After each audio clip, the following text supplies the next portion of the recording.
to another day of SSL Premier. Here it is me, Valdez. With me is Reed, Rapid, the faster caster, Melton. How are you feeling today, man? That's me, Valdez. You really checked all your boxes there. Doing great. I'm glad to be back for another week of SSL Premier. Wolf cannot join us today, but he'll be back next week. And should be mentioned that after today, there is only one more week of SSL Premier. So for our players that are kind of in between the top 4 and below that, there's really not a lot of time to really lock yourself in for the playoffs. Yeah, I mean, you only get 2 more chances, basically, and it's not just for the players in the middle, it's also for the players at the top, too, because we do have that gauntlet format for the playoffs, so you want to make sure, like a guy like Stats, he's on top. Oh, my God, he wants to win both of his games to make sure that he keeps his first place and is essentially sitting there in the finals. Yeah, no, I think Stats can maybe drop one game here or there, but he is poised to make it all the way to be the final boss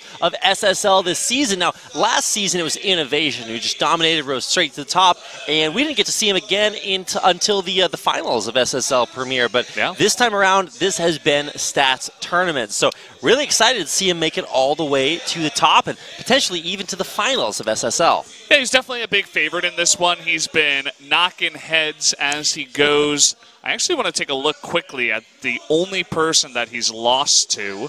Let's take a look. It's actually Deer that he lost to in that PvP, and it was 1-2. So a close matchup at that. Definitely a big one up at the top.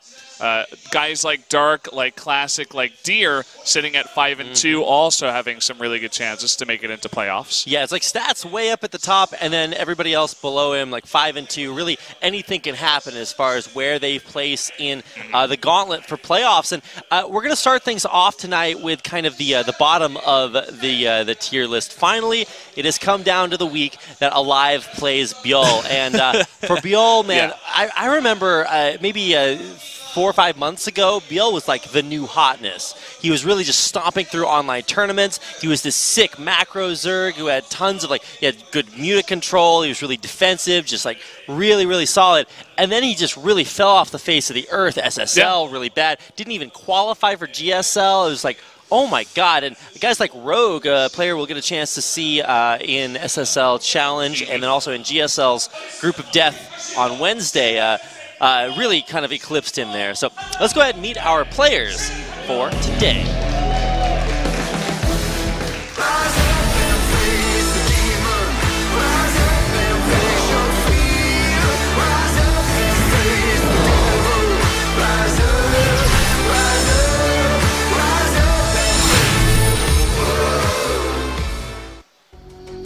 As you guys can see, it's not only us on the desk that are wearing the schoolboy outfits, but the players do get dressed up like that in the summer as well for their photo shoots. And where are our photo shoots, Valdez? I don't know, man. They were putting the cameras all at the players here earlier, but not at us. We only get that one standing camera. But anyway, guys, we are going to be jumping into ByuL versus aLive, and as you guys can see in the standings, they are the 9th place and 10th place players down there. It's really just a matchup for money at this point. It is, and it should be noted, if you look, they are at -8 and -9 points, so how can they be so close when aLive's won 2 games and ByuL has never won?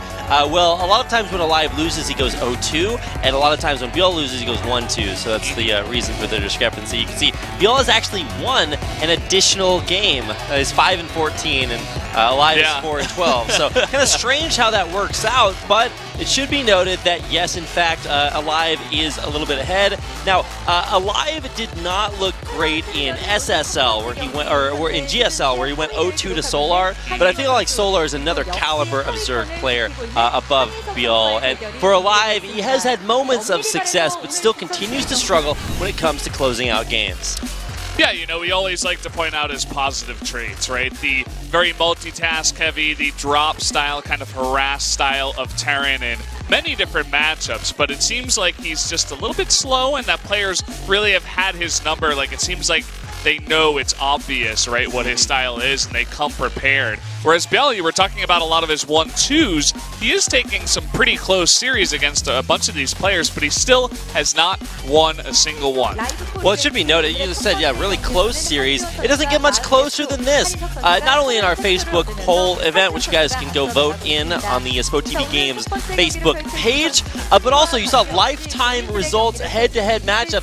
It's 16-16. So these guys have met up over and over again, and they have not been able to find a lead. And if you look at their racial discrepancies, you can, or for their versus scores versus their opposing race, it's also sitting at just about 50% for ByuL and 42% for aLive. So I really do think that our players will struggle today, but eventually there will be a winner.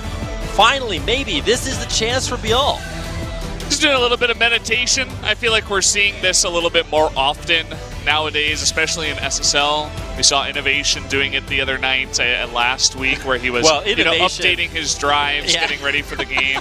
Hit a patch right before the series. Yeah. But, yeah, for ByuL, he has definitely struggled this season. I feel like we're going to say that pretty consistently. Has yet to win a series, has won games a lot, though. So he can win a game against pretty much anyone, but winning a series has proven out of his reach so far. Yeah, the only people he hasn't won a game against were Solar and Innovation, to which he lost 0-2.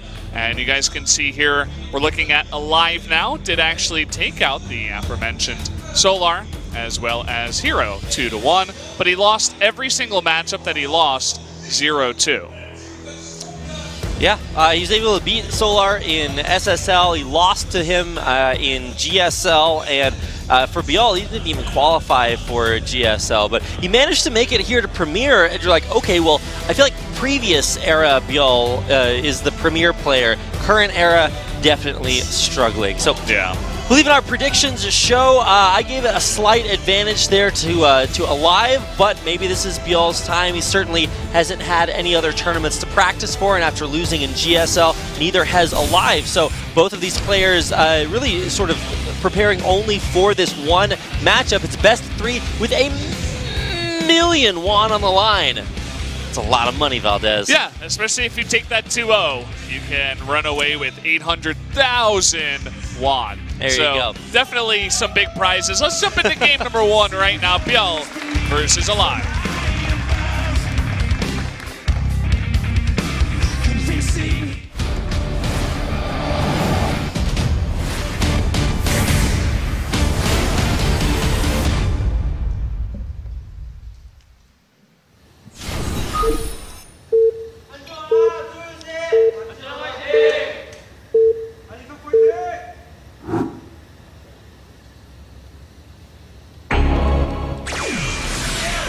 Fly, Jin Air. There we go. Perfect timing. Master. Synergy's unlocked. Yeah, there we go. This is our purple player. He's our Zerg ByuL. He'll be spawning in the upper left-hand corner of the map. And his opponent down here in the bottom right, it is aLive, the blue Terran. Okay, our map pool for this series is about as standard as it gets. We've got Abyssal, Reef, Overgrowth, Ascension to Ire, and that's where we are for our first game of the series. You know, we were talking about the prize money on the line here. I just realized that money is literally ByuL's middle name. If you do it the American way, it's Jiwon Han. So his middle name is Won, or the currency here in Korea. Yeah. Definitely about getting that money. He has not gotten that money so far. I think he's sub 2 million won for his winnings so far this tournament. 1.9 mil, which sounds like a lot. Gotta break that, break the horizon. Yeah, he's already got some won in his name. Hopefully he can pick up a little bit more. Well, let's talk about the builds here coming out. We've got Gas before Pool here for ByuL. He is looking to get pretty aggressive, throwing down his hatchery right now. Yeah, this is not the strat that we've seen Zerg traditionally open against Terrans. 13-12 is always an opportunity, is that hyper-aggressive style, but when you go this early defensive strat, you used to see this a lot versus Mass Reaper strategies because you needed the lings and the speed, but that's not been the case here for a while as Reapers have gotten nerfed and it's no longer very popular. Yeah, it's definitely something that you and I, we've been casting a lot together. A lot of the SSL games, the Zergs are still doing this, even after the patch, where they just go ahead and throw down that early pool. They pop out a couple of lings, and that's about it. As you were saying, I don't think this is going to get super aggressive or anything like that. Meanwhile, aLive, he is only still on the 1 gas here, just going for a Reaper expand into straight Marines, it looks like. Gonna throw down his factory pretty early here. So I was casting Kings of the North a little bit earlier on today, and we had 8 consecutive games of double Hellion and Cloak Banshee TVZ openers. And granted, that's a totally different scene from way across the world, but it was cool to get that extra perspective of how another side of the world plays. For aLive, he is very big on double medevac Marine drops after double Hellion openers, so wouldn't be a bit surprised to see that style out here. And it'll be a while until we finally see our builds revealed, but who did you actually predict in our predictions show? I think I said ByuL. Okay. We are at odds. I don't remember then. exactly what score I said, but he just seems more consistent overall, whereas aLive is like, he shows up some days, but at the same time, his opponents on the matches that he won weren't exactly showing up themselves, so I don't have the most hope in him here, to be honest. And ByuL, he has also fallen just a little bit. But 2 Zerglings actually almost killed that Marine. The great micro control. ByuL did get in there for the scout though on the reactored Hellions. And with a tech lab coming down as well, I wouldn't be a bit surprised to see maybe Cloak Banshee on the way. No, it looks like the tech lab did not go on the starport. I somehow did not see that when we panned over it instantaneous before I said that sentence, but it's going to be Stim on the way. And he's getting that 3rd CC too as well, so skipping on the gas just a little bit. Only 1 gas here would have been pretty hard to have that happen. But yeah, saving that mule. Nicely done. Mule micro. ByuL, I'm not sure if he 100% scouted what's going on here. Yes, he did. He actually walked up the ramp and saw that CC.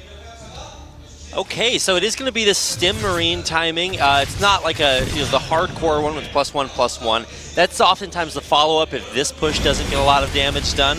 You've already committed to a lot of bio, but with the 3rd command center coming up behind this, I really do feel like this is just to go through the motions, put the pressure on, say, okay, I can harass you, but really there's not a whole lot to follow this up.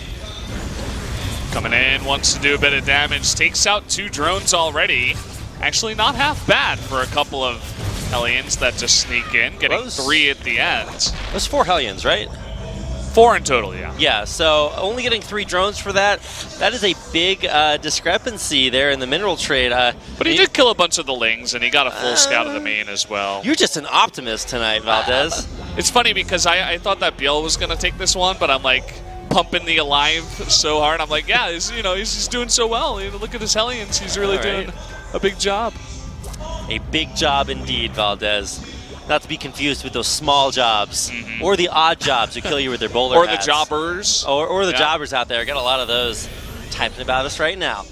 So here we go. 3rd base about to come out, and I feel like this is the defensive style. We haven't seen a lot of this from aLive. He has gone mostly for this Stim medevac timing, the aggressive version that skips that CC, but now we get a chance to watch that as we see a swap here. We'll be reactoring out most likely medevacs. Show me medevacs. Yes! I would be the best in StarCraft Family Feud, man. Yeah, and the factory just basically making add-ons at this point. Bunch of reactors. We'll see if he actually wants to make anything out of that factory a little bit later on. Perhaps some tanks or Widow Mines into the mix would not be a bad idea.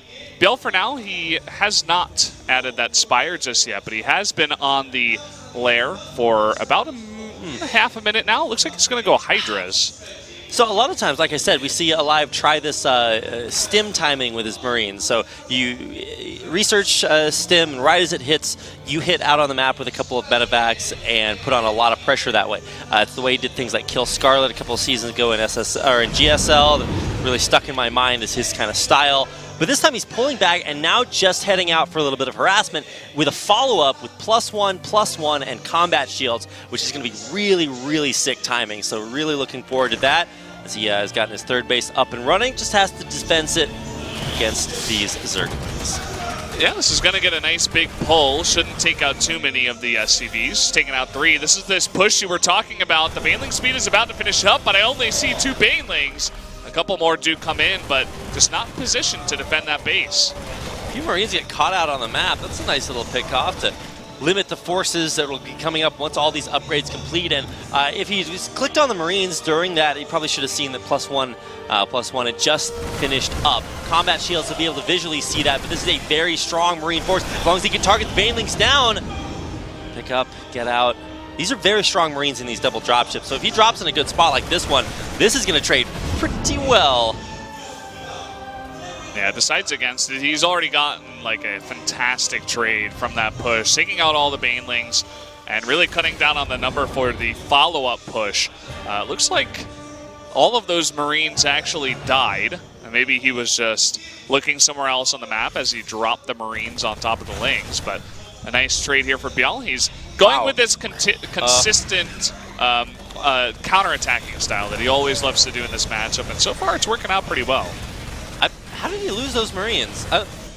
Okay, he does still have the ones from these dropships, but for the time being, yeah, this is going to be his entire force out on the map. And oh, wow, nice Baneling connection right before the pickup. Yeah, ByuL's going to hold on to this fine. Okay, I mean, there's like 9 or 10 Marines at a time coming out here. And this is going to be this weird no-tank bio style where you just go mass Widow Mines at the same time. So aLive's the only player that I've seen do this. Is he really hiding those right there?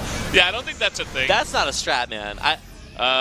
That's where you would hide like a Widow Mine as a Terran because of the perspective difference, but yeah. Widow Mines are burrowed and cloaked, so it's like, well, you know, that works out a little bit better than just being above ground as the Banelings off creep. Perhaps just not looking, leaving his Banelings there for a potential follow-up attack a little bit later on. Maybe he wanted them on the high ground, but he misclicked them down towards the low ground. It's possible. We're like sick ByuL apologetics right now. We got this Hive on the way. It's already about a 4th done, almost at a 3rd.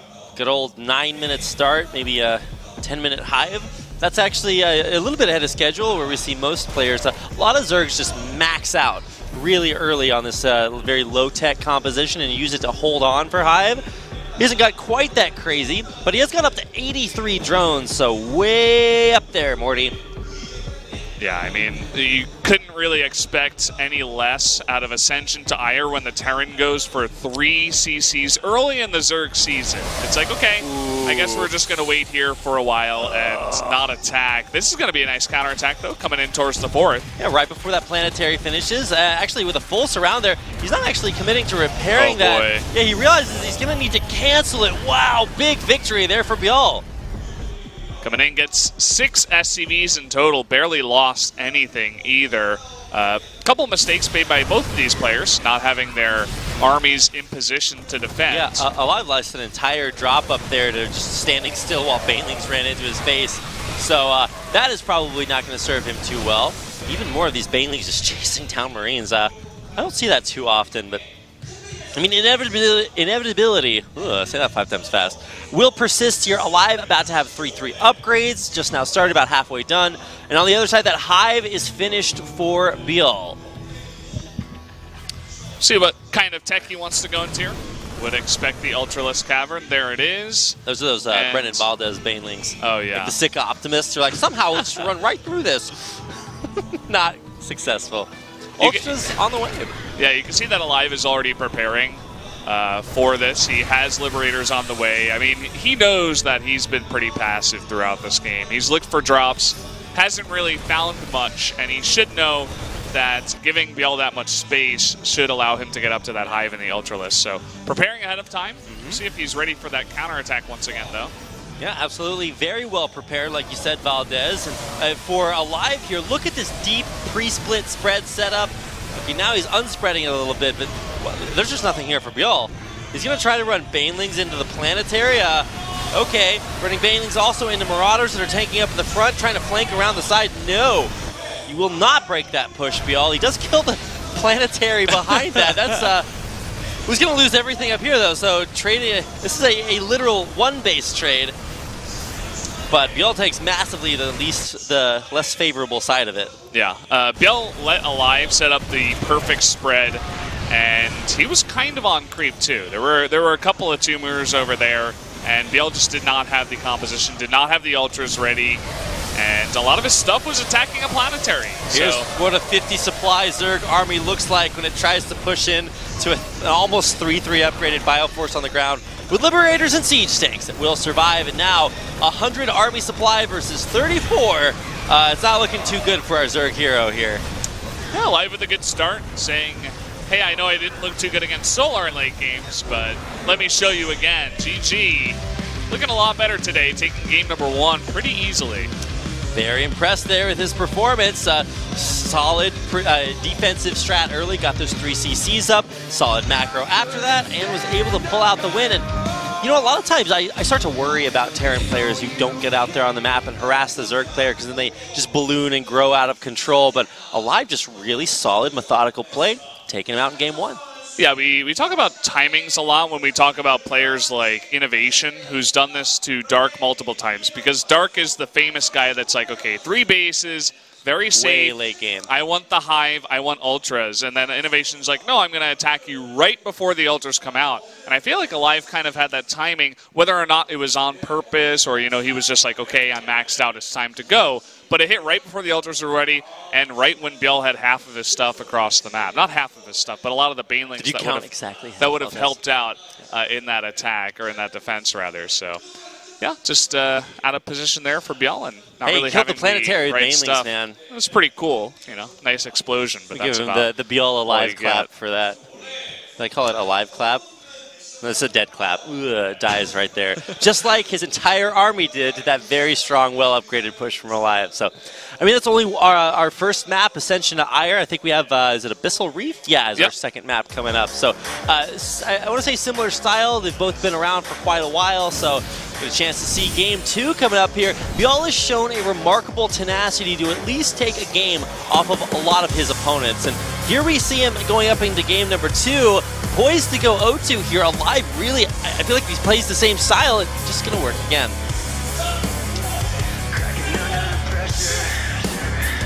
Rising up and getting underneath your skin. Feel it turning to leather. Watch it peeling off the broken bones.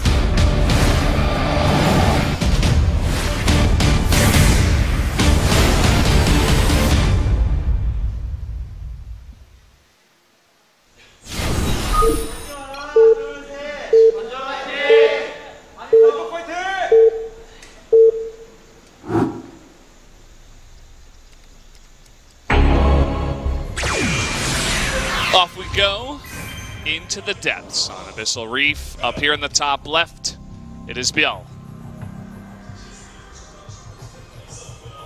And his opponent in the blue is our Terran on the bottom right-hand side. This is aLive. That is aLive.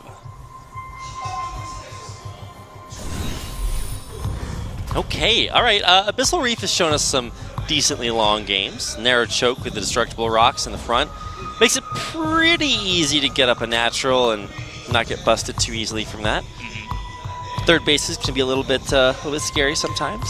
If I remember correctly, Solar kind of made aLive look silly on this map. He did. Where aLive was like, I'm going to try to drop you. I'm going to try to do some damage. And Solar's like, okay, whatever, man. Let's go late game, and I'll just destroy you at 20 minutes.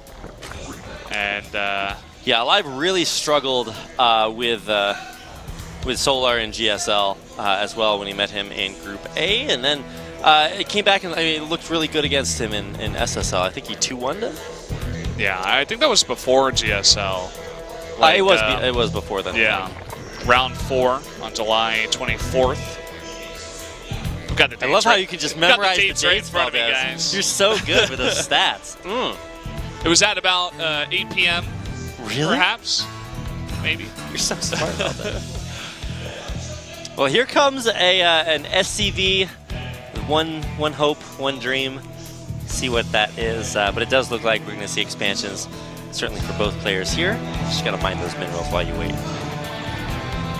Yeah, looking similar this time around as ByuL goes for that pool again first and is going to get that fast speed. Continues mining gas, and aLive can get in there and notice that is coming. So definitely a little bit interesting for ByuL. I almost exclusively see 12 hatch versus Terrans now, so I don't know about that timing. Or hatch first, 12 hatch. I'm talking about Brood War builds here. I've been playing too much StarCraft Remastered. On the other side, though, for aLive, I just want to see him do that same methodical defensive style again. I mean, you can't. It's not often that you're able to pull that off against Zerg players who just kind of realize that, hey, this guy's going for 3CC. Let's just expand everywhere and get 80 drones. And ByuL kind of did that. And while we used to sort of praise him for his very strong defensive macro style, it didn't work out in Game 1. Yeah. It was almost like he was doing a little bit of everything at the same time, right? He got the Lings, the Banelings, got the Lair, but then went into Hydras and lost his 4th base anyway with that kind of defensive unit in the mid-game. Didn't go for an attack at the 3rd base of aLive. Tried to do some counterattacks, but they didn't really do that much damage with the Lings. And then his deck wasn't ready because it took too long to get up there. There's one counterattack that a lot of damage, Valdez. Killed that planetary with that. Yeah, that was the highlight of ByuL's match. That's my jam. Yeah. Will we see another 3rd CC here from aLive? He hasn't added it just yet, and there's actually, no, I'm not paying attention. There is a starport with a tech lab on it. That will be a Raven instead, so sorry about that. Now, I was actually going to call the Cloak Banshee, so I'm glad that you took the bullet for me there, Valdez. But it is just going to be a Raven. Okay. Wow. All right, there we go. Raven with Cloak. Oh, he's trying to fake Cloak Banshees, and he just barely gets in there, does the double take with the Overlord, and turns around, sees the Cloak, and as soon as that Overlord gets taken out, I'm almost sure he's just going to cancel the Cloak, go for these Ravens. I wonder if the Overlord's actually going to see the Raven pop out. That would be the money. I think he will. It's still in there in the main, and we are going to get a shot of this, okay. Yeah. Okay, so he sees the Raven, knows that's fake Cloak. Unless he lets the Cloak finish and goes into Banshees, that's the true mind game, but... Well, it shows he's making another unit, so it's like, okay, you could have started with the Raven and then gone into Cloak Banshees, but actually it's just a 2nd Raven, so... Would hope that he remembers to cancel that Cloak if he's not going to make any Banshees. It's just the late game Cloak. You get it early on. Whoa, whoa, whoa, whoa. Okay, this is not great. Whoa, whoa, whoa, whoa. You don't lose every Hellion here? Yeah, wow. Okay, not a lot of damage done there with those Hellions picking off a couple of Zerglings. More than a great trade there for ByuL. He'll be safe and sound. And for ByuL, if you remember the ByuL of the past, this is where he just goes instantly up to like 80, 90 drones and just powers off of 3 or 4 bases. And I think that's going to play into aLive's hands. Aside from the Ravens, he's shown remarkably strong penchant for defensive plays. So double engineering bay coming up, double reactors behind this, 3rd CC almost completed. Wow, Spire on the way. Surprise! ByuL likes to use Mutalisks. I think this is playing into all of our ByuL tropes. I was surprised, actually, that he didn't use them in game number 1, right? Yeah. Because it's so common for ByuL. Perhaps he was just trying a different style on a map like that, but this is even more defensive. Maybe he's got a little bit more time to get a higher number of Mutalisks out on the map. Congratulations, Raven. You traded your energy for a drone. 6 strat. Let's see if his brother can get some damage.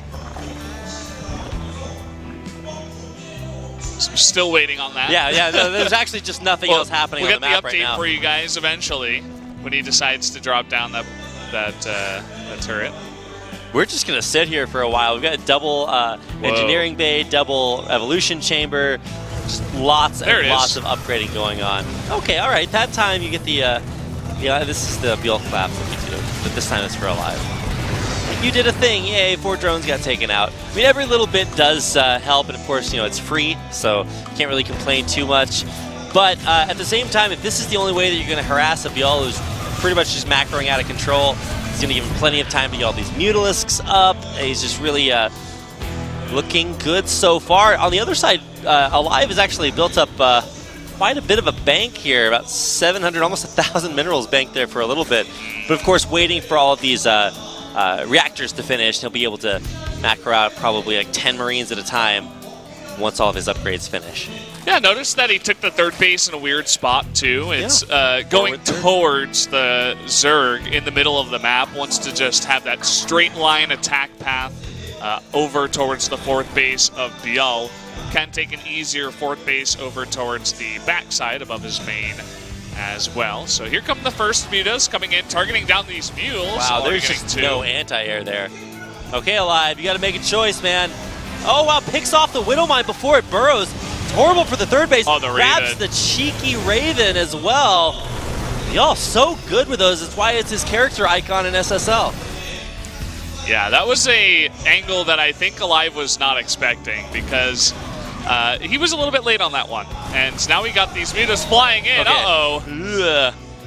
That's a little bit rough. I brought the SSL challenge analysis with me. Yeah. Ugh. I feel like maybe aLive should be pretty happy he didn't lose more, take even more critical damage there. Anytime mutas hit before you have any missile turrets anywhere, you have to be a little bit worried about that. Picking off the Raven also is going to keep that energy from building up. And if you look for ByuL, he actually is not only getting that +1 attack upgrade, but lots of mutas just now finishing, completely pushing aLive back. Yeah, let me get that count up here for you guys. He has gone up to 10 mutalisks on the map. He's going to have 3 extra popping out right now. Did commit to the +1 Look at that. air weapons. Got 8 racks here from aLive, and he is just really pumping up the jam as well as the Marine count. Doing a great job not only defending back at home, but also attacking. ByuL is actually just now taking his 4th base. I feel like that's pretty slow compared to how little aggression aLive's put on. Yeah, I would have to agree. It's like he was focusing more on just pumping out as many mutas early on as possible, not even leaving room for 300 minerals to make that hatchery. So definitely a interesting direction that ByuL took in terms of his macro. Still has a high number of drones, up to 70. We'll have 75 soon. But you can see where this has paid off in terms of his muta count, which is now at 14. We talk a lot about how ByuL is always very willing to take it to the late game, play this defensive style, and now that +1 flyer attacks is finished and he has all those mutas out on the map, this could be his way back into a big... okay. Wow. No. The dream shot. Okay, well, to be fair, it did take the hit here for all these banelings. Watch them just run them into the command center. No, that's reserved for planetaries only. Still lots of damage being done. 18 SCVs are no longer alive. Yeah, definitely a good chunk to the economy of aLive, but ByuL has to be careful. He used a ton of stuff to just run on in there, and including a bunch of banelings, so tons of gas just used on those SCVs. We'll see if after this pause, aLive will have some kind of counter push coming up. I highly expect it. Yeah, just kind of interested to see what the issue is there. Anytime a player has to pause in the middle of things, you just really hope it's not in the middle of a big battle or something. Yeah. Thankfully, both players had kind of disengaged at that point, so we need a little bit of a breather here. Maybe, I don't know what the issues could possibly be. His baneling control wasn't 100%, I feel like, in that one. So maybe there's like a mouse issue or a hotkey issue that he has to fix, and if it is something that is his fault, we will, of course, give him some kind of warning or something like that. I'm sorry, referees. I'm ahead in this game. Can we, I don't know. To be fair, this is the game 2. This is kind of the infamous ByuL comeback game. We see it so often. Lose game 1, win game 2, then come back and lose game number 3. So maybe history repeats itself. Maybe it doesn't. I feel like for ByuL, he has a very strong opponent in the final match of SSL Premier. I forget who exactly he has yet to play. Stats, yes. In fact, rank 1. So if he's going to pick up a win, this is really his opportunity to do it.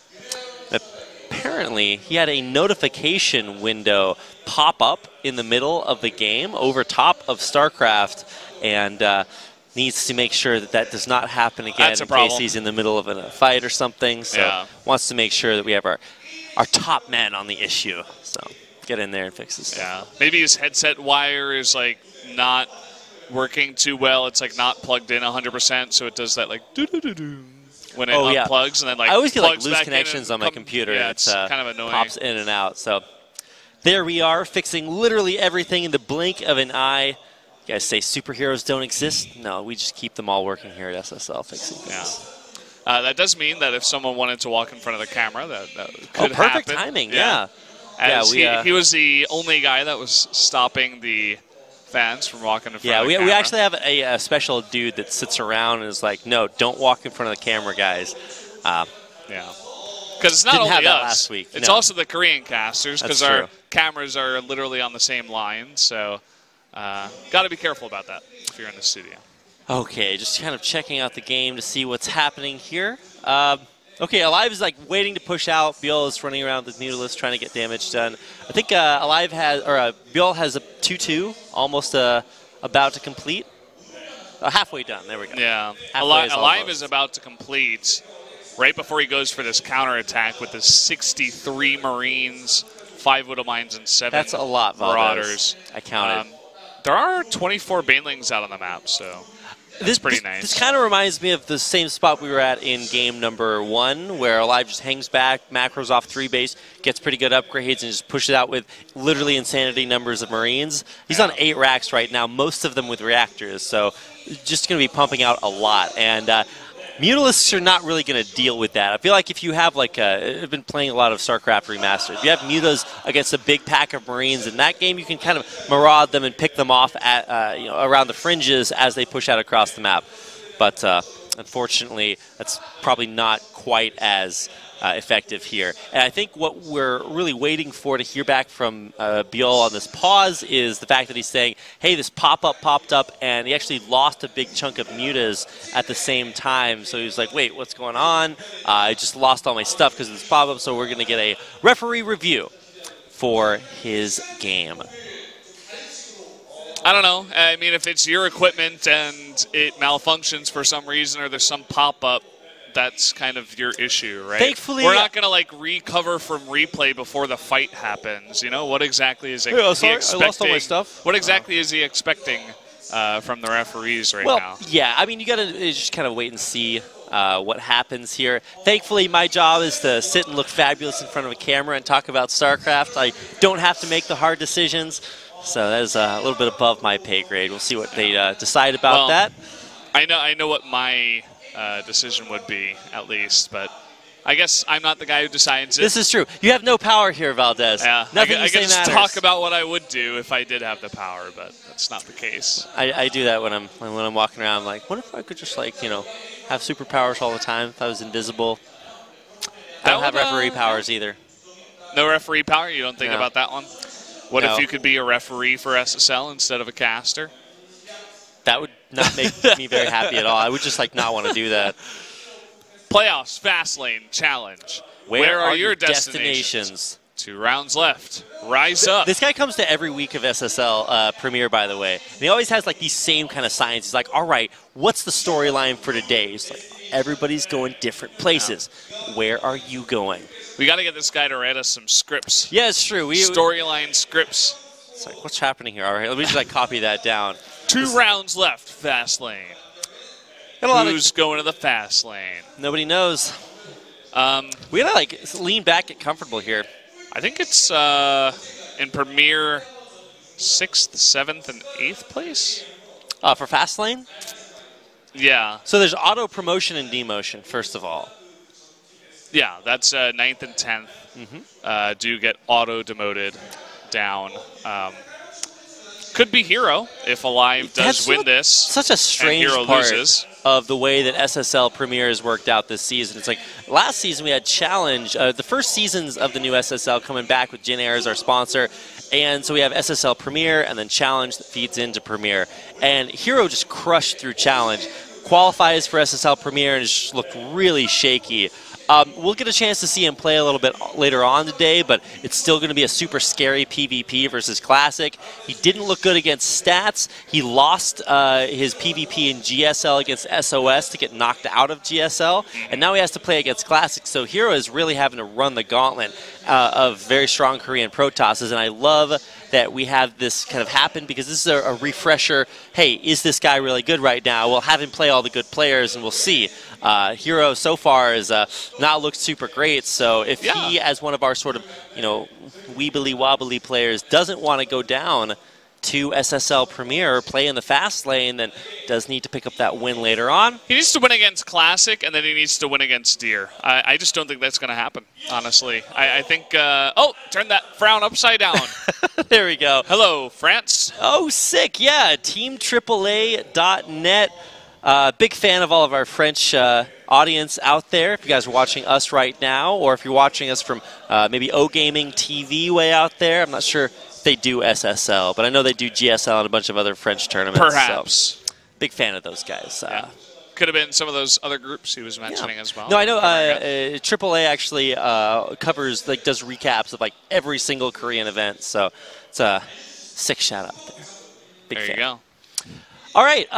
Well, we are still waiting for our referees to determine exactly what is going to be the case right now. Yeah, this is where we surprised it's taking this long, Reed. We not only have to redo this game, we redo the first game. We just start everything over. Like, the no, audience has actually, to leave and walk all the way back in. Yeah.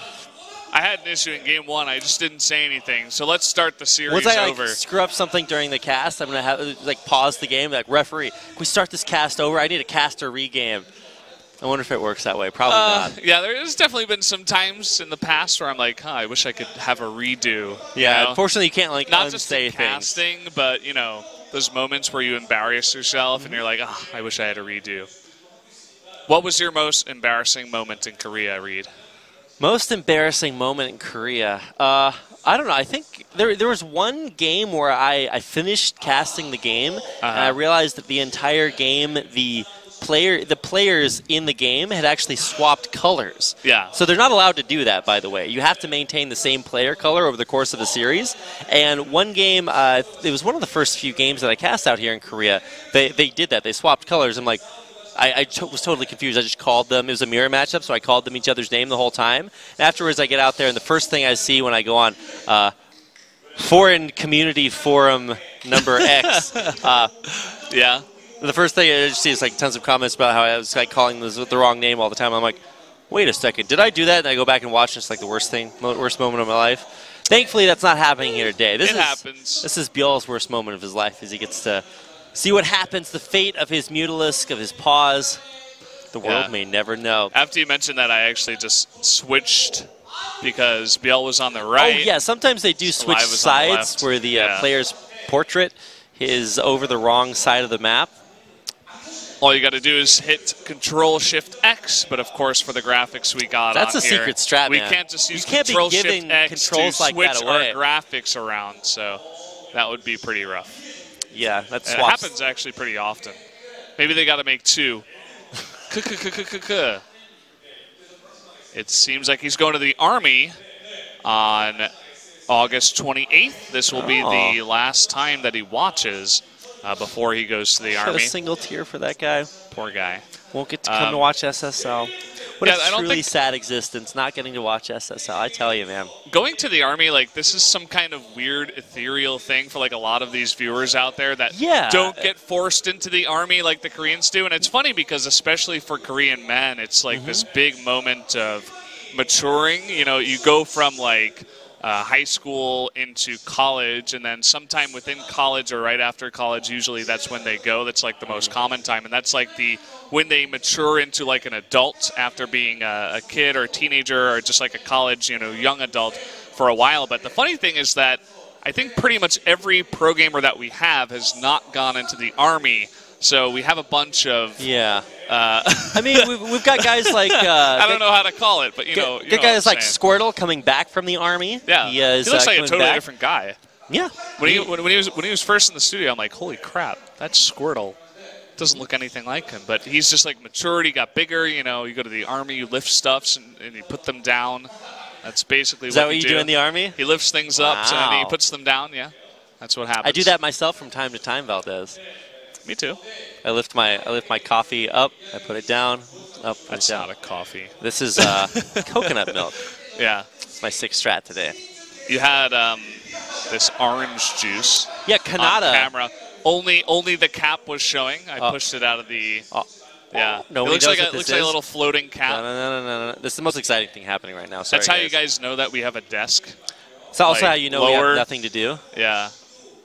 I mean, there's not much to talk about. Like the yeah, game. Well, before the games started, Kanata came over here and gave us all orange juices. Yeah. He had like this big box of orange juice. It's he like bought a box of orange juice. Yeah, it was just like, hey, do you guys want orange juice? I'm like, yeah. Sure. And he didn't just give it to the casters. He gave it to a bunch of the staff, too. What a nice guy. Yeah. One thing that I really like before like playing a game of, you see this a lot in T-sports, in traditional sports, is what you do is you eat a bunch of bananas before you go on. It gives you a ton of energy and stuff. Yeah, potassium. Helps you think a lot quicker. So a lot of the pro gaming teams have actually started doing that in other games where they give bananas to their players and stuff. But I don't see it a lot in Korea, which is kind of alarming. What? Where do you see it? Over in NA, usually. NA Sports. Yeah. NA Sports over there, given the bananas. But not to be confused with EA Sports. I used to eat a lot of bananas before the cast. I think it definitely helps. I like it better than the coffee. Feels a little bit more natural, I guess. Also, I don't do well with caffeine, so the potassium is a bit better for me. Yeah, I don't really drink that much coffee, so when I do drink it, it's like, oh, wow, this is really time to be awake and excited. Yeah. I'm super excited right now, guys, for more time to talk with Brendan Valdez. What happened to your coffee? It's actually down there. Oh, that was a chai tea latte. It was. If you guys want to be like those Korean fangirls that are like, oh, it's Stats' anniversary here, take some rice cake and an orange juice, you can bring Rapid a chai tea latte. I never understood that, by the way. Every time a player has a birthday up here, there are these sort of like commemorative rice cake boxes that you can get to give to the player. It's like, okay, we're big fans. But, like, nobody I know likes this. So I know it's like a fan thing to do. It's like a traditional thing, It's commemorating a big anniversary. So I don't know. Here's some rice cake, and we're like, we don't want to eat any of this. Sorry. I mean, it is really cool. Oh, my God. But it appears as if we are going to enter into the game again. And I don't think we're going to be rewinding, resuming from replay. I believe things are just going to go the way that they are. We are going to let the... things fall where they may. I don't know what that saying is. But yeah, we just get back into the game, and this is a very scary push from aLive. There's this counterattack we were talking about right when 2-2 is finishing up, and there were a bunch of Banelings left over. As Rapid was talking about with the delayed fourth and the delayed tech, he's been going like that old true style where you just make a bunch of Lings and Banes and some Mutas. Now, no tanks with this push. A lot of times we see Terrans nestle tanks into that little alcove off to the side, but just not a lot of area for our Zerg to get in and break through this big spread out Marine army. Uh-oh. Free Baneling nest before the fight even starts. Here come the Banelings. Well, he can't even get down there. He has the Mutas that are coming all the way back across the map, but even they will not be able to be brought to bear. He's just trying to buy time, trying to bait aLive up the ramp. Good pickup here, bringing it over towards the right side, but straight into some Mutas, and they do get picked off. Wow, great pickoffs with these Mutas, the +1 weapons, and he did see that lock-on from the mine, so we will know there's a Widow Mine on the low ground. aLive once again trying to poke up the ramp, but I think this just means he's going to lose a lot more. Widow Mine hit, does take out a lot of Zerglings, and is there enough here? Finally, aLive will start to have to spread. He will do so most admirably, but in the end, ByuL breaks out. Nicely done, buying a ton of time to morph those necessary Banelings, and now it's ByuL's turn to go for that counterattack. Needs to remake that Baneling nest, and so he's going to be not able to do it on this push, but he buys himself time to get that infestation pit, the 5th base. ByuL with a very nice hold. Well, the follow-up, of course, I don't think is any surprise to anyone. ByuL morphing so many Banelings right now after he does remake that nest. Now, I love that aLive has not only brought his forces back out across the map, but this time there are a lot of Widow Mines along with them. So these could really save him as long as they do actually burrow. Okay, finally, one does actually complete the burrowing animation. I mean, ByuL is still in a little bit of a rough spot right now, but after aLive's army got trashed in the earlier engagement, there might not be enough, or maybe there is. The Baneling hits weren't great. He tried to split too much, and there weren't all that many. Really good splitting here by aLive, keeping the Marauders in front, but doesn't have everything grouped up right now. Needs to back off and regroup. Gotta be careful he doesn't run into Widow Mines there, but look at the shift queued attack on the Medevacs takes almost all of them out, and in fact, yes, everyone will fall. ByuL just in a great spot right now after devastating aLive's army twice in a row. Seems like that pause is really what he needed because he is rolling over aLive now. GG. Game number 2 will go over to ByuL as he tries to get his first win of SSL Premier Season 2. You don't want to make him angry. You wouldn't like him when he's angry. ByuL is, maybe feeling a little bit pumped up after that pause, saying, hey, I have to face off against this adversity of losing all my Mutalisks. Not all of them. He still had a little bit of a pack left over afterwards. But comes back, brings them back around, and uses them to great effect to push back aLive's push not only once, but twice. That's a very hard thing to do, especially in that narrow choke point on Abyssal Reef. And we'll tie up the series. I think the trope kind of holds true. ByuL comes in the first game, loses it, comes back in the second game. But it's been the third game, closing out series, that has consistently been very difficult for ByuL this season. We are going to be jumping onto Overgrowth. This is a map that he has wished for. As you guys know, our map picking format, you pick 3 maps that you wish for. He's wished for it every single time. And he is 0-7 out of 7 here. So needs to rethink perhaps the strategy. We'll see if maybe tonight is when the curse will be broken. Certainly hope so, at least for ByuL's sake. If you don't pick up a win tonight, well, your only other chance is versus Stats next week in our final week of SSL Premier. So you really have to get these wins when you can. And for ByuL, there's no way that he makes it off the playoffs, so it's all about playing for the moment. Can he take his first series of SSL Premier versus aLive?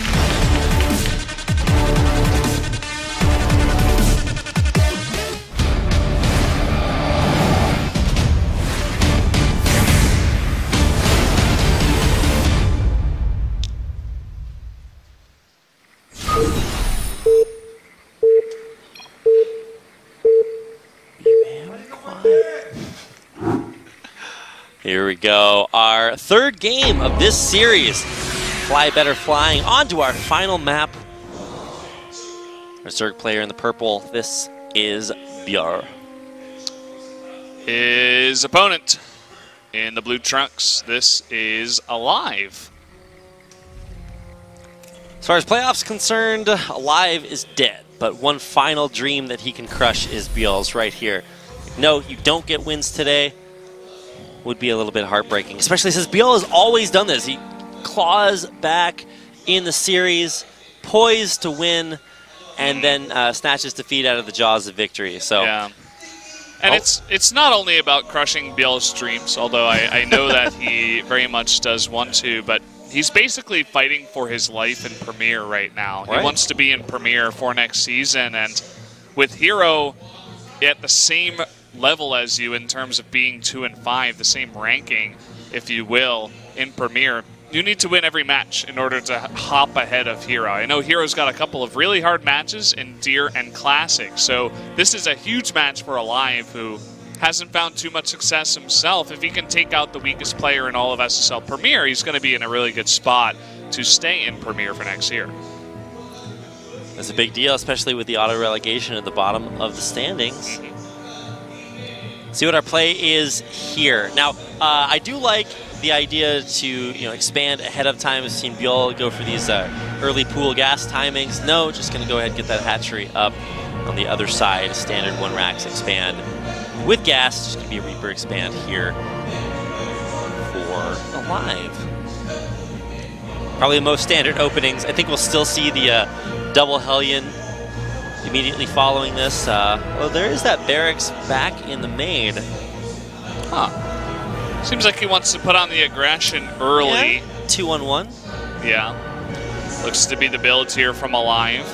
ByuL, the type of player on this map that loves to go for the counterattacks at the third base of the Terran that we see Innovation actually take to the north or south of the mains, depending on his position. ByuL loves to attack that position, as well as the other third base location. So aLive will have to be careful about not taking damage at that third base.